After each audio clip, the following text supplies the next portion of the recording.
Bonjour à tous, une nouvelle vidéo pour avancer sur la programmation sous Scratch. Alors nous avons vu que nous pouvions faire tout un tas de mouvements sous Scratch, mais on aimerait cette fois que le personnage fasse une liste de mouvements tout seul et puisse décider à un moment s'il part dans une direction ou une autre, réagir peut-être au clic d'une souris, un bouton ou autre. Alors, comment on va faire? Eh bien déjà, il faut qu'il puisse se déclencher tout seul. Le déclenchement, c'est ce qu'on appelle un événement. C'est un événement qui va déclencher la suite de cet événement, justement. Donc, la plupart du temps, on utilise quand le drapeau vert est cliqué. Je clique ici, le programme se met en route, je clique sur le rouge, ça s'arrête. Mais on peut le déclencher par appuyer sur un bouton, espace ou autre chose, une flèche, quelque chose comme ça. On peut également l'avoir quand je clique sur le lutin, directement sur le personnage. Ou pour d'autres raisons qu'on pourra voir à un autre moment. Les contrôles, c'est quoi? Eh bien, les contrôles, c'est définir quand une action va se faire ou se répéter, ou si elle doit être attendue. Donc, par exemple, répéter indéfiniment, eh bien, tout simplement, si je dis avancer, ça le fait qu'une seule fois. Si je dis répéter indéfiniment, eh bien, quand je clique sur le drapeau vert, il avance. Et il ne s'arrête pas, normalement, parce que vous voyez que le programme continue à fonctionner, mais comme il ne peut pas avancer car il est au bord, il reste bloqué. Et si je le remets en arrière, je le lance, il avance, je peux le remettre, et tant que je le remets, il continue à essayer d'avancer. Alors qu'est-ce qui se passe si je fais la même chose avec tourner? Eh bien, vous allez voir, il va tourner sur lui-même, à l'infini, tant que je n'arrête pas le programme, il continue à tourner. C'est répéter indéfiniment. D'accord, il répétera tout ça pour toujours. Alors qu'est-ce qui se passe maintenant si j'avance et que je tourne? Eh bien, vous allez voir qu'il va tourner différemment. Attendez. Alors on le voit pas beaucoup parce qu'avancer de 10 c'est pas énorme. Je vais le mettre ici, par exemple 40. Et vous allez voir qu'il tourne cette fois-ci à peu près au niveau du pied, on a l'impression. Il tournait au niveau de la hanche, puis là on a l'impression qu'il est fait un cercle. Voilà. Donc, on a répété indéfiniment. On aurait pu également faire répéter un certain nombre de fois, 10 fois, 30 fois, 40 fois. On peut choisir le nombre de fois en mettant dessus et choisir de faire 10 fois quelque chose. Maintenant, nous avons les si alors. Alors, les si alors, c'est très intéressant. J'aimerais bien, par exemple, si mon personnage arrive sur le bord de la fenêtre, qu'il rebondisse. Alors, j'ai plusieurs solutions. Je vais le remettre droit, regardez ici. Vous avez repéré, j'ai cliqué sur le petit i, je vais le redresser. Donc, j'aimerais qu'il avance et qu'il rebondisse. Alors, je pourrais utiliser rebondir si le bord est atteint. Vous remarquez que dedans, il y a un si là. D'accord? C'est-à-dire que je pourrais le faire moi aussi, avec un vrai si. On va voir, hop, donc là on voit qu'il rebondit si le bord est touché. Donc ça marche. Si je voulais le faire avec un si, eh ben, il faut détecter que je touche le bord. Eh bien, regardez, ici, je peux avoir ce qu'on appelle un capteur. Il y en a plein, vous pouvez regarder. Il peut détecter si le pointeur de souris il a touché ou si il a touché un bord. Voilà. Donc, comment faire si le bord est touché? Eh bien, on peut le faire se tourner à 180 degrés, c'est-à-dire qu'il va rebondir. Allez, on essaye. Et j'ai obtenu exactement la même chose que ça. D'accord? Donc, c'est parfait. Donc, ceci est intéressant car il permet de détecter quelque chose et de pouvoir déclencher une action si une condition est remplie. Alors il peut y avoir également le si alors sinon. Alors, on peut par exemple, on va rajouter un lutin, tenez, par exemple une petite terre. Hop. Ok. Donc on va lui mettre la terre un peu au-dessus de la tête, on va peut-être réduire un peu leur taille.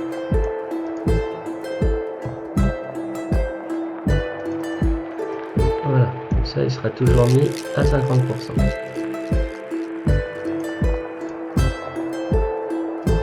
On va réussir à le mettre dedans. Ici, on va le mettre aussi à 50%. Pareil, ça va se déclencher à chaque fois que je lance. Donc voilà, lui, il veut aller tout droit et l'autre est dérivé. On va faire rebondir si le bord est atteint. Et je vais cocher un petit point important. Regardez, là tout à l'heure, quand je l'ai lancé, vous avez remarqué que quand il rebondit, il revient à la tête en bas. Donc moi, ça ne m'intéresse pas qu'il ait la tête en bas, alors je vais faire en sorte qu'il soit toujours à l'horizontale. Ceci permet qu'il n'y ait pas de rotation en haut en bas, en fait de tête en haut, de tête en bas, mais juste gauche-droite. Donc là, on voit qu'il fait des allers-retours. Alors je vais dire, tiens, si la terre est touchée, alors, on va dire qu'il va pouvoir dire un petit mot. On va dire juste une seconde, ça va bien. Et quand il touche la terre, il va faire aïe. Et on va lui faire dire ouf s'il ne touche pas. C'est à ça qu'il sert le signe. À chaque fois qu'il touchera, comme ça se répète ici, à chaque fois qu'il va toucher la terre, il va dire aïe, et à chaque fois qu'il sera pas en contact avec la terre, sinon, si c'est pas vrai, eh bien il va lui faire l'autre action. Donc vous voyez qu'il fait ouf ouf ouf parce qu'il ne touche pas la terre, et au moment où il va toucher la terre, eh bien aïe. D'accord? Par contre, vous avez remarqué une chose, c'est qu'il est hyper lent. Cette lenteur est due au fait qu'à chaque fois qu'il dit aïe, il attend une seconde. Comme pendant le temps qu'il attend une seconde, il ne continue pas à faire le programme, eh bien, on voit que le personnage n'avance pas aussi vite. Alors, il y a une solution à ça.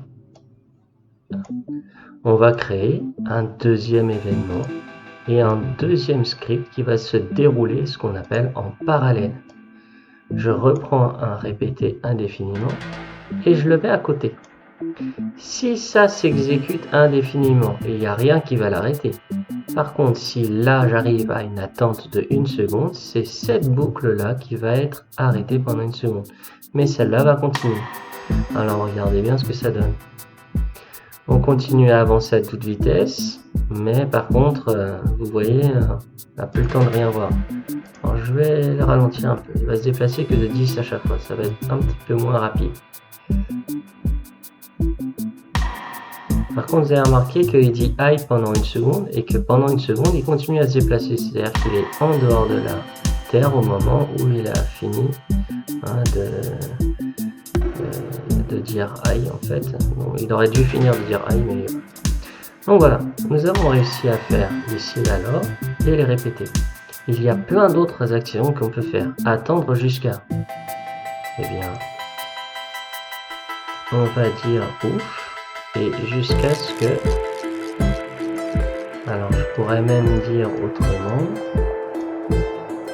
Alors, on va faire une apparence. On va dire...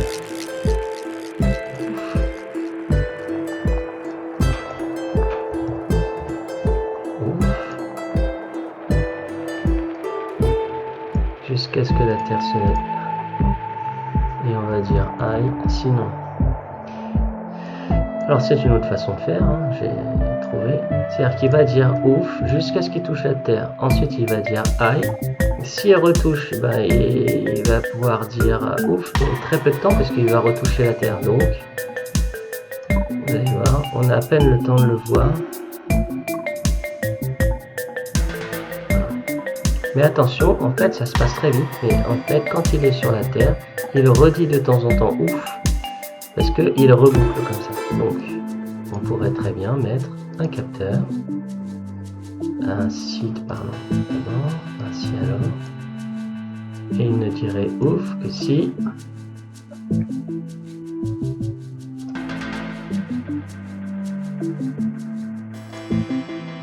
la terre n'est pas touchée. Alors regardez bien, j'ai un mot. Je vais le mettre ici. ma condition est vraie si je ne touche pas. Et je dirais ouf jusqu'à ce que je touche la terre. Donc du coup là, c'est compliqué. Quand je touche, je suis... Alors on peut ralentir pour bien voir comment ça se passe. Donc là il dit ouf tout le temps, il n'y a pas de souci. On va voir au moment où il traverse la terre. Il va dire aïe. Et il revient.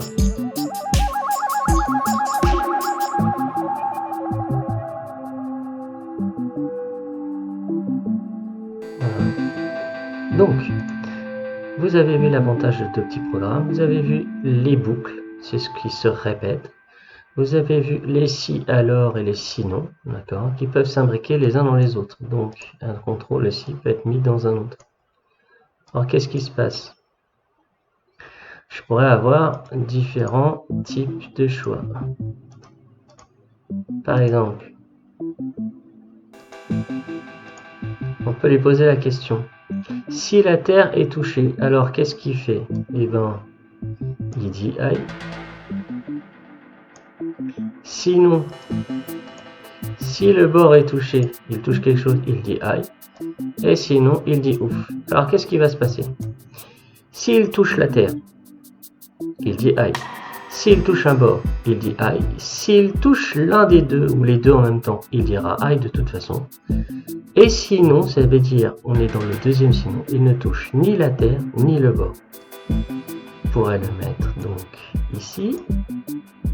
Et on va le tester et on va voir. On relance. Ouf. Ouf.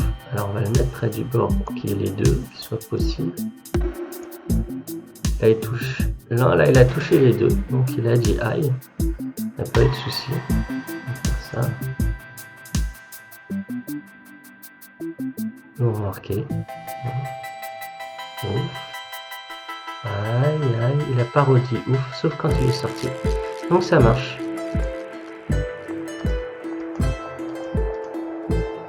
Là, il dit aïe. Alors, on pourrait faire ça. Ouch. Voilà. Et vous allez voir que pareil. Donc s'il touche la terre, il va dire aïe quoi qu'il arrive. Par contre, s'il ne touche pas la terre et qu'il touche le bord, il dira ouch. Vous avez remarqué, il n'a pas dit ouch. Par contre, il va dire ouch ici. Un tout petit peu. On l'a vu pas très longtemps, mais on l'a vu.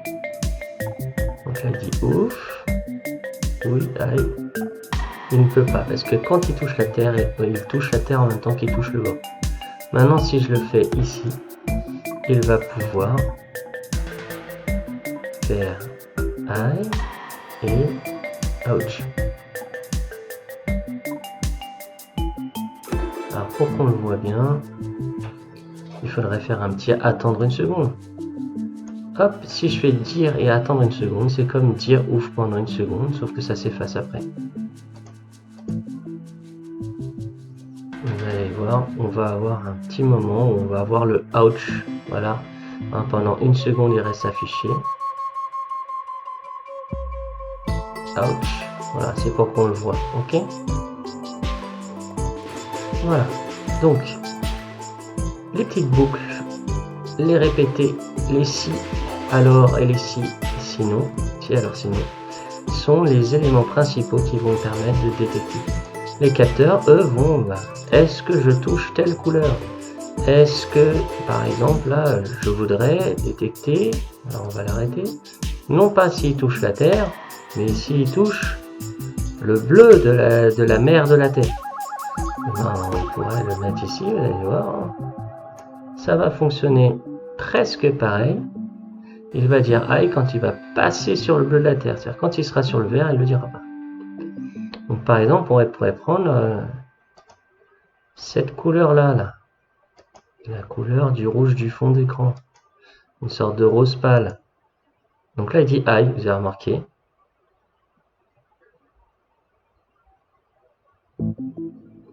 Donc il va redire aïe à cet endroit-là parce qu'il y a cette couleur qui est présente. Aïe, voilà. Je peux également dire si telle couleur de mon personnage touche telle autre chose. Donc on pourrait choisir le noir du pantalon, si le noir du pantalon touche le rose, ou si le noir du pantalon touche une autre partie du blanc, etc. Donc c'est tout ce qui permet en fait de détecter où est le personnage par rapport à son environnement ou par rapport à d'autres objets. Donc voilà, on a fait une bonne partie, je vais m'arrêter là sinon la vidéo va être trop longue et puis je vous reparlerai d'autres possibilités plus tard. Allez, bonne continuation pour vos projets et à bientôt.